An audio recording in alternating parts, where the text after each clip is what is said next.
I stepped into the kitchen just as laughter cracked through the room. Not the kind that rises and spills, because joy can't help itself harder, thinner, the sound of a joke with a blade in it. I knew before I heard the words. "She runs her mouth anyway," someone said. Kara taught her some respect with the back of her hand. I didn't drop the platter. I kept walking. They hadn't seen me yet, and for a second I wished they wouldn't. Maybe I could set the food down and disappear, a ghost in my own house. But someone turned, and the noise cut off as if a cord had been yanked from the wall. No apologies, no gasp of, "That's not funny." Just silence, attentive and flat. I moved past the stairs, past my son, Evan, who wouldn't meet my eyes, past Kara, chin up, satisfied like she'd sealed a victory.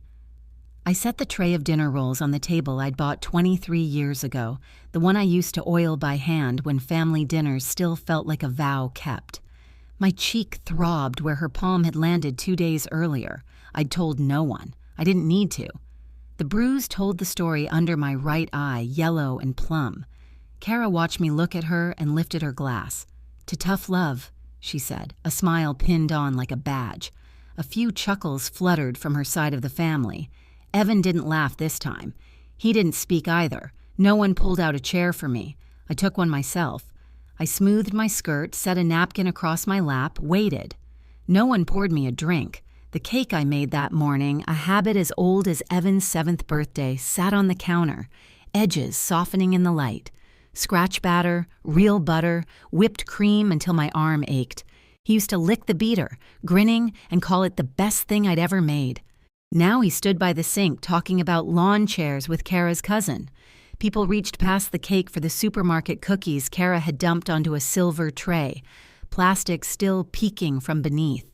When the crowd thinned, I moved toward the counter and set a palm on the knife. Kara drifted beside me, that small social smile still on. "Let the guests eat first," she murmured. "You're always trying to control everything." Control. That was her word now. Not care. Not help. I stepped back. The knife stayed clean. At the table, someone knocked over a glass. No one looked to me for a towel. I folded my hands and became very still. The joke slid past like another language crypto. Videos, flights to Cabo. Somebody laughed at the old woman across the street mowing her own lawn. Evan laughed too. I swallowed.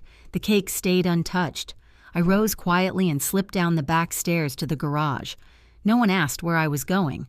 The bulb above the workbench buzzed. I ate 3 bites of cake on a paper plate, then couldn't stand it. The frosting clung to the cardboard, cloying and wrong. I set it down and pulled the thin blanket to my knees on the cot I'd been sleeping on for months. It had started when Kara's sister needed the guest room for a bit, and then somehow it never became mine again. Each small concession had stuck to me like burrs until I lived here, in the cool, dim space that smelled like laundry, soap, and concrete. The footsteps above me moved like weather. Evan's voice. Maybe Kara's. I kept still. The bruise behind my eye pulsed. When the house finally exhaled into quiet, I reached under the cot for the old plastic tub and slid out a long envelope. I'd tucked it years ago beneath a folded blanket and hadn't touched it since. The paper was soft at the edges, but what lived inside was crisp. The original deed with my name. The trust Peter and I set up when he was still alive.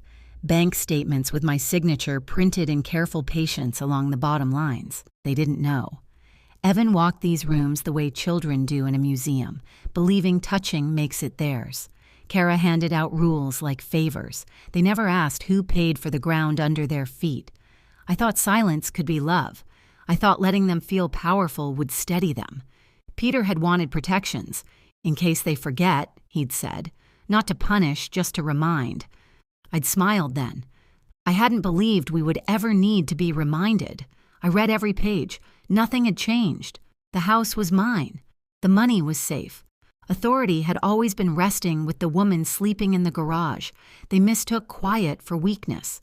My not arguing when she moved my things, my not raising my voice when he laughed off my bruised face, my retreat to the cot, none of that erased me.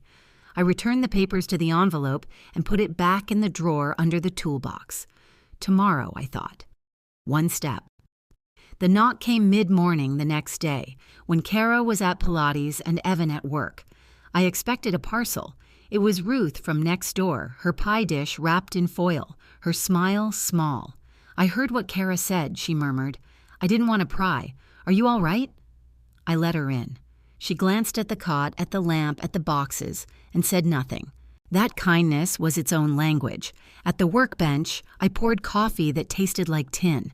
She touched the rim of the mug and said, "Last year you told me you kept the title in your name, just in case."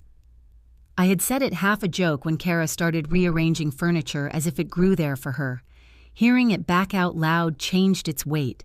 I'd planned to survive and then forgotten the plan existed. "You don't deserve this, Mara," she said. My name sounded like a hand on a railing. "Deserve doesn't change much," I told her. "No," Ruth said softly, "but action does." After she left, the garage felt colder and clearer at once. Upstairs, a car door slammed the sharp punctuation of Kara's return. I opened the drawer and took out the envelope again. They came with luggage that afternoon, Kara's family, a parade of perfume and story. No one asked if they could stay. They collapsed on my couch, shoes on cushions, drinks sweating on the arms. Someone had nudged my sister's woven rug crooked with a heel. I stood in the doorway until the room noticed. "Garage still yours?" Evan called without turning. "Hope you're comfortable." I didn't answer. I went back downstairs and pulled out my phone. I hadn't called Mr. Chen since tax season last year. He remembered my voice. "Miss Ellison," he said, warm as if I'd only been gone a week. "I wondered when I'd hear from you." "I'm ready," I said, quietly. We set a time. The next morning, I printed everything and slid the pages into a neat folder. Mr. Chen's office was glass and hush. He tapped the signature lines, and I signed, "Deed transfer, trust amendments, final directive removing Evan as secondary beneficiary." With each signature, my chest changed shape, not lighter exactly, but truer. I'd spent so long waiting to be heard. The paper didn't need anyone to listen. "The listing will go live Friday," he said, closing the binder. "Do you want us to notify them or have the realtor do it?" "The realtor," I said. "They'll receive a notice. 60 days to vacate." The notary stamped the new bank accounts into existence. "They'll get an alert Monday," he added. "They may notice." "That's fine." It was strange. The calm. I wasn't trembling. I stopped by the market and bought a small roast and carrots, as if the evening were just another evening. The envelope arrived mid-morning. Heels on wood, then a halt, the tear of paper, silence, a scream. I folded my laundry. I stacked towels. Only then did I go up. Kara stood in the kitchen, the notice shaking in her hand. Evan's mouth opened and closed, fish stunned on the pier. "What is this?" Kara snapped. "We live here. You can't—" "Exactly what it says," I told her. Evan rifled pages. "You said this house was for the family," he muttered, not looking at me. "You promised." "I did," I said. "And then the family stopped being a place I belonged." The oven beeped. I set the roast on the counter and salted it. "You have 60 days, I added, sliding the pan into the heat. "That's generous."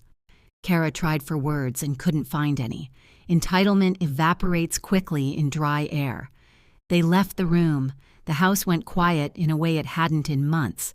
They moved out on a Wednesday before sunrise, doors slamming, footsteps clattering. I stayed in the garage, not hiding, just letting the air settle after wind. When the truck's engine finally faded, I waited 1 more hour, then climbed the stairs. The rooms felt lighter, not empty-free. The guest room was bare except for a chipped mug on the sill, a small relic I left where it was. The living room still held a whisper of Kara's perfume. I opened a window. The cabinet under the sink stuck like always. Some things keep their habits. I packed 2 suitcases, clothes, a few photos, my recipe box, the tiny carved bird Peter had given me long ago.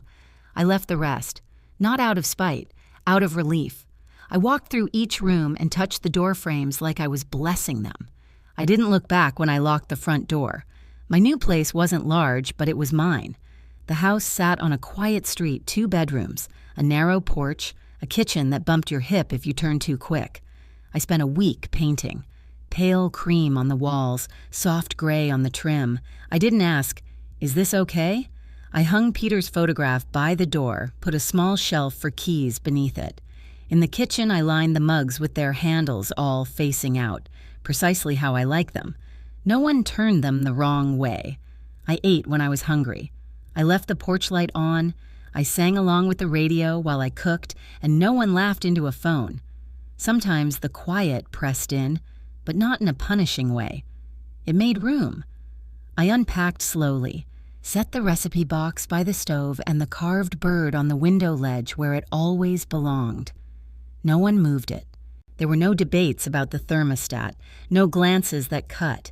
It wasn't about comfort so much as space. Every inch answering to my hands. One afternoon, I stood in the spare room, the one washed in morning light, and imagined a sewing table by the window. Maybe a chair. Not because anyone needed it, because I could. I walked back to the living room and settled in the armchair I'd chosen for myself. I opened a book I hadn't finished years ago and turned a page without interruption.